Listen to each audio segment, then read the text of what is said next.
cometió un error grave para usted. Sí, es un desacierto constitucional importante. Además, en ese caso se ha violado el imperio de la Constitución, en los términos del artículo 36. Y esto no tiene ningún tipo de... que amerita juicio político? Sí, totalmente. Sí. ¿Amerita juicio político cómo, Peche Quiroga? No, de ninguna manera. Por empezar, no se trata acá de una asignación específica, sino que lo que se ha modificado es una modalidad de distribución. Pero a mí me parece de que acá nos estamos distrayendo en una discusión que, si bien es importante, lo más importante es que acá se ha venido perdiendo el régimen federal en la Argentina. Ha habido una degradación tan grande del sistema federal que hemos partido del año 86-87, cuando se sanciona la ley 23548 bajo la administración del presidente Alfonsín, siendo ministro del Interior Nociglia, donde el 54% de los recursos iba para las provincias y tan solo el 46% para la nación. ¿Y de qué nación estábamos hablando? De la nación que curaba, que educaba, que tenía todas las empresas públicas, etcétera, etcétera. Se modifica pactos fiscales de Caballo mediante, se le deja a la provincia el 34% y al restante 66% para la nación. Bueno, pero el primer acuerdo lo hizo Alfonsín, que el gobernador de la provincia de Buenos Aires se dio un montón de coparticipaciones. Sí, bueno, pero teníamos el mejor sistema de distribución de recursos. Hoy nos encontramos en una situación de quebranto de las provincias, tan solo el 25% va a la provincia, el 75% para la nación. Por lo tanto, la coparticipación del impuesto al cheque nos empezaba a meter nuevamente, a empezar a recuperar... O sea, ¿usted piensa que Cobos actuó correctamente, como dispone la Constitución? Pero además Cobos lo que hace es administrar la voluntad y la decisión del conjunto de los senadores, que además interpretó el reglamento interno en la propia sesión, y precisamente esta devolución del presidente de la Cámara, Fellner, que le manda al Senado, el Senado ya lo ha devuelto a la Cámara, contestándole simplemente con la versión taquigráfica. Ahora también... es decir, lo único que hace el vicepresidente es administrar la voluntad de los senadores. Diputado, el miércoles pasado estábamos aquí nosotros en vivo y, por ejemplo, el senador Martínez de la oposición dijo necesitamos 37 votos. Y después medio como que se cambió eso sobre la marcha. Bueno, porque se discutió y forma parte de la versión taquigráfica, donde el conjunto del cuerpo interpreta estas circunstancias. ¿Y usted cómo lo ve, doctor? Sí, me gustaría explicarles un poquito esto así. Es cierto que lo decía el doctor Boico, que la reforma en 1994 hizo coparticipables todos los impuestos menos los derechos de importación y exportación, o aquellos coparticipables de los cuales se hiciera una asignación específica. Para esa asignación específica, como dice, para establecer o modificar la asignación específica, se requiere la mayoría absoluta de la totalidad de los miembros del cuerpo. Le quiero aclarar que en la Convención Constituyente hubo mucha resistencia para emitir estas asignaciones específicas, pero bueno, se hizo. Y no es lo mismo derogar que modificar. De ninguna manera puede interpretarse como que son vocablos equivalentes. Modificar quiere decir cambiar, alterar, reformar. Derogar quiere decir suprimir, extirpar, eliminar. Eso quiere decir derogar. Y el constituyente, creo que es profeso, posibilitó, es decir, para la asignación específica establecerla, mayoría absoluta, para derogarla es más fácil, por la mayoría absoluta de los presentes en la sesión.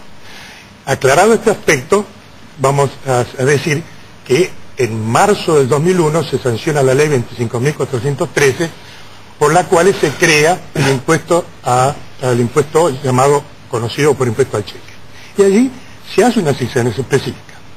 Se destina todo el producido del impuesto, se lo destina a un fondo de emergencia económica. Recordemos que estamos viviendo una época de gran emergencia en ese momento ya. Y además se dice que también tendrá como destino la recuperación de la competitividad preferentemente de las pequeñas y medianas empresas. Ahí está un verso infernal todo eso. ¿Cómo? Un verso infernal, discúlpeme que utilice este término, ¿no? Pero que hay una asignación específica, incuestionable. Después lo que pasó al margen. Ahora, muy bien, esto sufre un cambio sustancial en noviembre de 2006, donde se sanciona la ley 26.180, y esto quiero referirme, porque ahí pierde la asignación específica el impuesto al cheque. El Poder Ejecutivo envía una modificación del artículo 3 del impuesto al cheque, dice, y lo destina al pago de la deuda pública. esto también puede aceptarse como una asignación específica. Pero resulta que se planteó en la Cámara de Diputados y por impulso de la diputada Camaño, se dijo, pero ¿cómo vamos a destinar un impuesto a la productividad a pagar una deuda pública? Se advierte esta circunstancia, cambia en el texto, claro, y lo transforman, dice, solamente el producido de ese impuesto se destinará a la... O sea, actuó bien, según usted, actuó conforme a derecho Cobos. Pero un segundo, se destinó a la sustentabilidad del programa fiscal y económico. Esto es una cosa absolutamente vaporoso, eso no es una específica, y el senador Sanz en aquella ocasión marcó enfáticamente esta cuestión, que se le había quitado la asignación específica. Por lo tanto, y además dice, esos fondos se destinan a rentas generales. Entonces, el Ejecutivo al pozo negro. Exactamente. Por rentas generales. Entonces, concretamente, la ley 26.180 dejó asignación específica, y por lo tanto, ya sea porque la Constitución dice que derogar una asignación específica no requiere la mayoría absoluta de la totalidad de los miembros, a su vez tampoco, en este caso ya no hay asignación específica, por lo cual lo que se hizo es, por una ley común, derogar un artículo de otra ley común como la del impuesto, por la mayoría absoluta de los presentes en la sesión. Varios argumentos. Bueno, me he tomado el trabajo de leer la versión taquigráfica, es muy interesante y muy, por cierto, extensa, en la cual no ha sido la posición mayoritaria la de establecer la calificación simple para la votación, sino que ha habido una discusión, igual que la ha habido en el momento del impuesto al incentivo docente, en la cual había triunfado en aquel momento para la derogación la mayoría calificada. Si tenemos como antecedente constitucional claramente la ley en el año 99 respecto del incentivo docente, se ha tratado esta situación. Con respecto al tema de la derogación o no, el argumento que utiliza la oposición es otro. El argumento es, si la coparticipación es digamos el género, o mejor dicho, el principio general, y la asignación específica lo excepcional, entonces como ya no hay más asignación específica, entonces no tengo por qué, no hay acá necesidad de que las provincias involucren en esta discusión con un voto calificado. Con este criterio, que es el criterio que utiliza realmente el radicalismo, por ejemplo en la voz de Sanz, por ejemplo, uno podría decir, bueno, supóngase que tenemos una asignación del 40%, y mañana tenemos una asignación, queremos modificarla a un 20%. Es decir, las provincias cobrarían 20% más. Entonces, utilizando el criterio que se utiliza en el Senado respecto de esta situación, diríamos, bueno, como las provincias no están comprometidas con la detracción de sus recursos, sería válida una ley simple del Congreso. Y no es lo que establece la Constitución. La Constitución es muy clara. Para establecer la ley, para modificarla, y la derogación, aunque con esto con el colega diciendo, es un tipo de modificación, se requiere una mayoría especial. Es como decir, bueno, miren, vamos a modificar la ley electoral, para lo cual existen, por supuesto, mayorías calificadas. Y después derogo la modificación y no hace falta, porque en realidad estoy extirpando del orden jurídico argentino esa norma. Entonces, no, si necesito una mayoría calificada para dictar la ley, también la necesito para derogarla. Y este es el principio general y no el doctor... Ahora, Quiroga, yo le quería hacer una pregunta, no a los constitucionalistas, sino a usted, ¿no?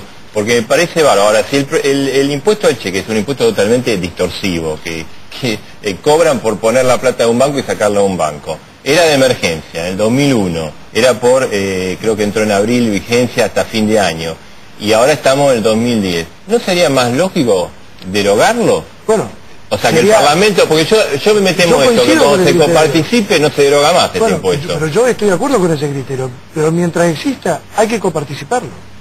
Porque en definitiva, acá... ¿Pero no hubiera sido más sano directamente ir por la derogación por parte de la oposición? La presidenta no ha tenido la voluntad de derogarlo, porque lo podría haber hecho también. No, pero digamos, esto es una iniciativa opositora. Pero desde luego, pero mientras exista. Y hoy yo creo que el Gobierno Nacional no puede desestimar el recurso del impuesto a la ley del cheque. Mientras exista, hay que coparticiparlo. Ahora, porque a través del tiempo es cierto que se ha ido formando como una necesidad presupuestaria. Pero en la medida de que exista, indudablemente son recursos que le corresponden a las provincias. No, es un impuesto que no tiene, digamos, lógica impositiva, porque, digamos, las ganancias tienen que ver con que alguien ganó y tributa. El IVA porque alguien generó un valor. Ahora, poner la plata del banco y sacarla y cobrar el impuesto es absurdo, ¿no? Recordemos que en su momento se sancionó también el impuesto, se creó el impuesto a los combustibles con el objetivo de mejorar las condiciones previsionales y precisamente es un impuesto no coparticipable a las provincias. Ahora, entonces se incrementa... John, ¿querés decir algo? No,